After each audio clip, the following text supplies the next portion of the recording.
John Rickwald with Critter Creek Ranch Frontier Fantasy Christmas Light Display. Very good. Welcome. Hey, I nailed that. Man, I can't believe that. No, I can't even do my name like that. It's almost as bad as Peter Piper picked a peck of pickled Yeah, peppers. wow. Man, I'm really proud of myself. So welcome to the show. Thank you. It's nice to be here. Yeah, so tell us, you got something that you do out in Creston, and so let's dig in a little bit. Okay, so I put up 3.5 miles of Christmas lights on my ranch, which I'm slowly building a Western town movie set out of whatever recycled materials I can get my hands on. So I started this a little under 20 years ago, and back then I had money, and so I purchased some commercial grade Christmas lights, which through the years have done very well, but recently, of course, the last 10 years and 8 years, I've been replacing them with LEDs. So what I've been doing is having an open ranch night so that people with low income could go somewhere and have a nice Christmas time without having to fork out any money. So, Wow. in fact, many people have said, well, you could recover your costs if you just charge like $1 or $5. And I said, no, if I got to charge money, I don't want to do it, And so through the years, we've a few years, like 2 years in a row, I broke my leg and now it's titanium. So that year, somebody knocking on the door going, how come you're not putting the Christmas lights? Is looking at me in a wheelchair. I said, well, a little hard to go up the ladder in a wheelchair. And the following year I was paying for it. So there was 2 years we skipped. And then the cooties hit. And so there's 2 years I skipped, And so, but for the most part, all the other years I've been able to do this. Wow, 20 years. Yeah, with the help of the sponsors, being able to afford all the food because we do hot apple cider and hot chocolate and lots of goodies to eat. In fact, this year and last year, the Creston Women's Club has been cooking lots of cookies and cakes and lots of things to eat at the event. Oh, cool. And like I said, it's no charge. And people just walk around at their own convenience. There's lots of places to look at, in the Western town. And then years ago, I had built a trail going up this back of the hill up to a cross. And in fact, last year, it was funny. It never really occurred to me, but Dan Dow, district attorney, he comes out and he goes, well, this is interesting. You've got this antique nativity display at the very beginning, and then the celebration of Jesus's birth, and then walk up to the cross at the end. And he goes, that's pretty smart. I went, I didn't do that on purpose, but yeah, that's pretty smart. Yeah, you like that, Dan? Yeah, I like that. Yeah. And so for the most part, the crowds are calm and everybody has a great time. I've had people walk up to me and say, this is the first time they felt Christmas because everything is kind of calm. Nothing's flashing with the exception of the reindeer landing lights, which are, what do you call it? At an airport, landing strip lights. Okay. So they're sequential, because safety first. Sure, absolutely. But everything else is just on, and Christmas music playing in the background everywhere, and it's just a wonderful time. I've had one sweet lady, I'll never forget it. It's like it pays me for all my work. She was kind of crying in front of the nativity scene, and I said, "Ma'am, you okay?" And she turned to me, she goes, "This is the first time I felt Christmas. And I don't know how long, and I really appreciate it." My heart went, "Oh, I'm paid." Wow. Wow. And so it's been wonderful. It's a labor of love. It's a love-hate thing, though, because, most people understand when you're putting up Christmas lights, there are some frustrations involved. Now, all my lights are on rolls. So I could walk along and then string them out and then put them on the fence or whatever. And then, of course, there's everything up high requires a ladder. So they're not in a big old box. You're going like this and pulling them out. Right. So you still occasionally have some weird tangles and some weird issues. And, because a lot of my lights are older, like the incandescents, they're almost all gone now because, I'd pull them out, plug it in. Okay, that ain't working. So write a note of what has to be replaced. So this year is $1,200 in replacement lights. Wow. And then I probably repaired another 50 strings. They are repairable if you know what you're doing, unless the transformer on LED, if the transformer goes out, it's just not worth the hassle trying to find another transformer. So you've kind of switched from the old incandescents to LED. So almost everything is LED. I'd say 95% now maybe 90% is LED. And of course, that brings the power bill way down. Right. But the cost of power has gone up. So we seem to be leveling off about the same every year, even though, incandescents have gone down and LEDs have been put in. But the power bill seems to be right around $1,600 a month beyond the normal power bill. So, John, take me back 20 years ago.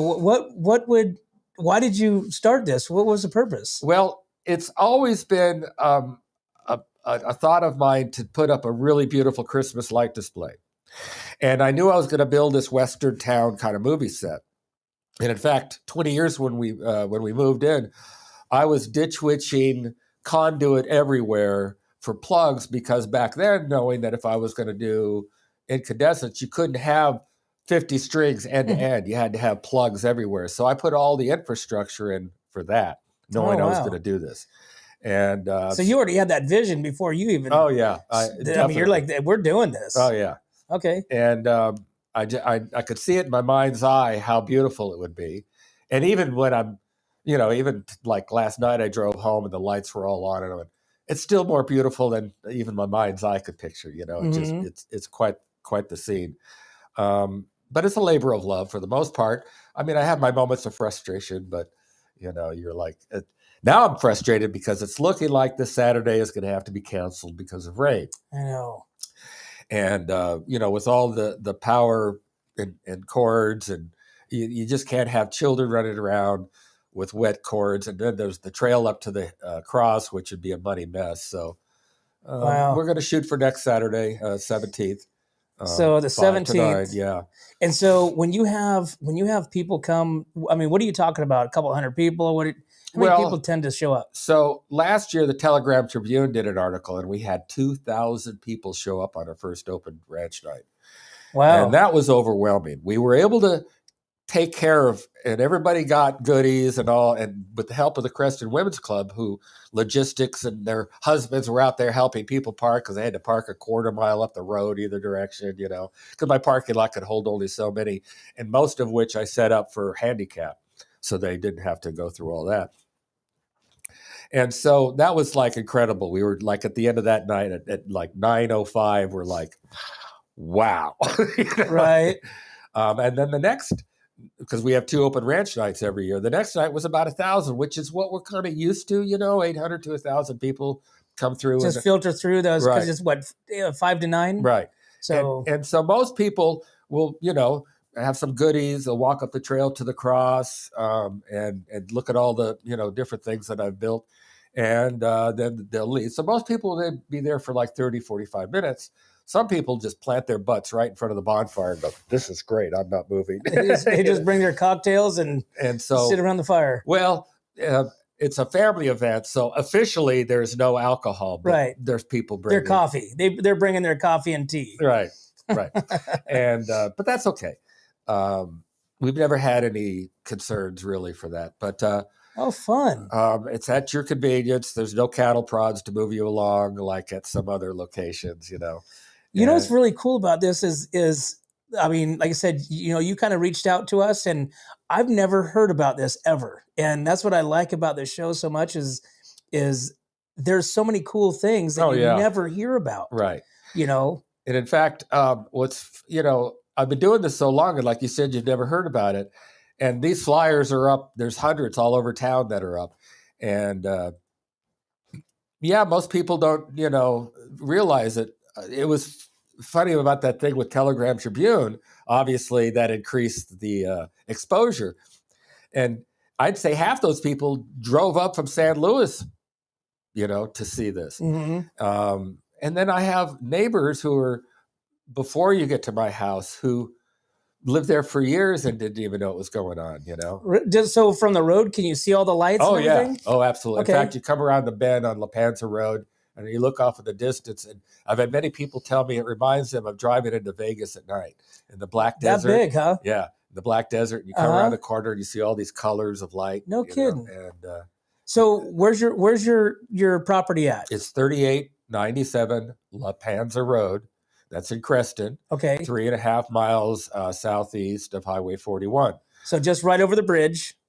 and make the right That's turn if they were into Tascadero, mhm. and people from Creston would take Creston Road, and Creston Road becomes La Panza Road when it crosses Highway 41.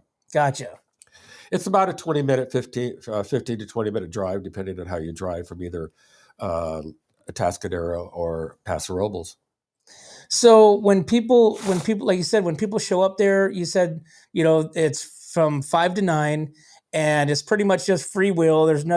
You have your buildings, your town that you built. You got the display of lights. You have the trail up to the cross, and then you have hot cocoa, hot cider, some cookies that the women's center's making. Creston Women's Club, yeah. Creston Women's And the Club. Creston Men Clubs help out too. This year it was supposed to be the Creston Women's Club helps out this Saturday, and the Creston Men's Club helps out next Saturday. But it looks like it's going to be a joint venture on the 17th. So now we're focused and we're planning for the 17th, right? For the ranch, the open ranch night. Ranch night. Yeah, awesome. Yeah, it's fun, especially when like I said, the compliments you get from the people going, I've never experienced this before, because some people they go to the Cambria thing, mm-hmm. and it's beautiful and everything, but you're kind of pushed along, and it's kind of grindy to it's not as comfortable as what I do. The crowds in some places are make it uncomfortable for you to enjoy yourself. And even though I did that one night last year, we had 2,000 people. It's spread out so that it wasn't really bumping into each other. And so when do you start putting this together?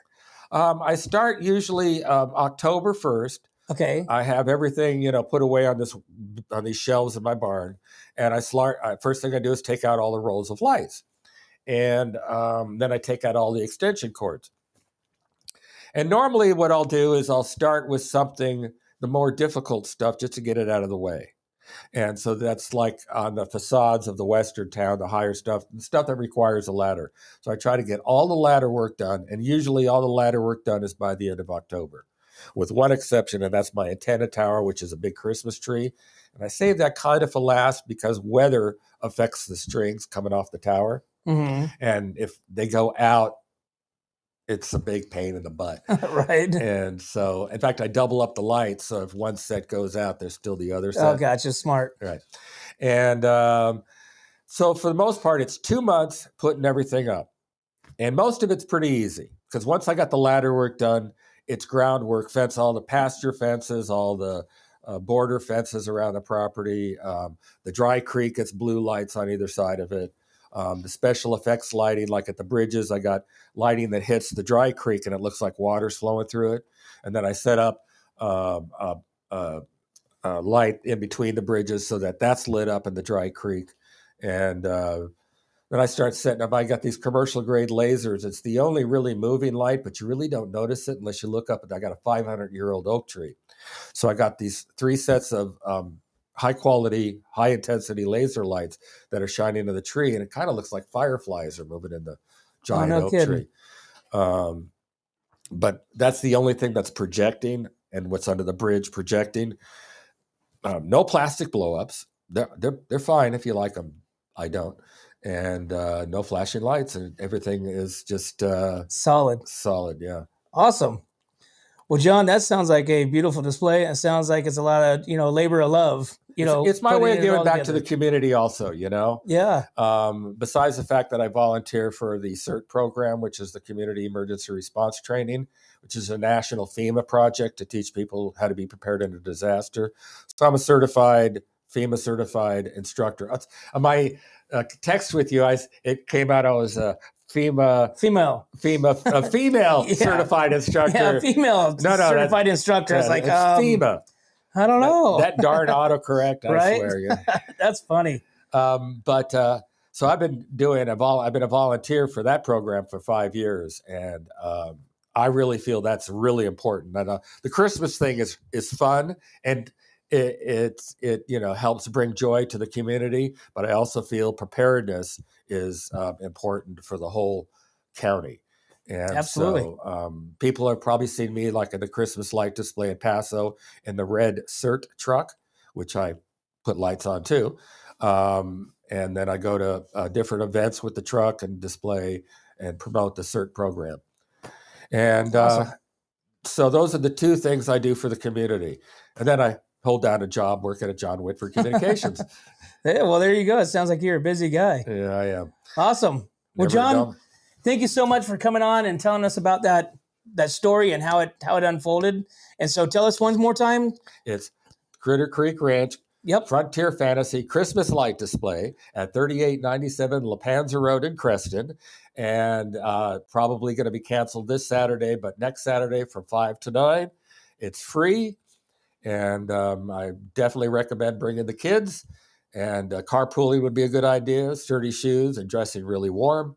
And I'd love to see you out there. Is there something, so in case it does happen this weekend, we all know the weather is basically, if the rock is wet, it's raining. Right. If you got to turn your windshield wipers and come out, turn around. Turn around. Yeah. We're going to be closed. I was going to make the official announcement on KPRL's country store. On Saturday morning? On Saturday morning. Okay. And then I'm going to make a few phone calls. In fact, there's some groups coming from hours away that want to know for sure. And so I'm going to be in contact with them to let them know. It ain't looking good for this Saturday. Okay. So just let us know, and we can put that on our page as well. Okay, we'll do. Awesome, John. Thanks for coming on. And thank you for having me. Well, there you have it, guys. Learning all about Critter Creek Ranch Frontier Fantasy Christmas Light Display, which is awesome. And it sounds like this is something you want to grab the kids, not this weekend, but on the 17th, and get out there and check this thing out for yourself. As always, we want to thank our sponsors, which is Amber Johnson with Pillar Real Estate, Clint Amy with Rancho Sestero Meat Processing, Wine Travelers Hideaway, Escalar Wines, and 805 Customs. Guys, thanks again for tuning in. Thanks, John, for coming in and telling us that story. We'll see you next time.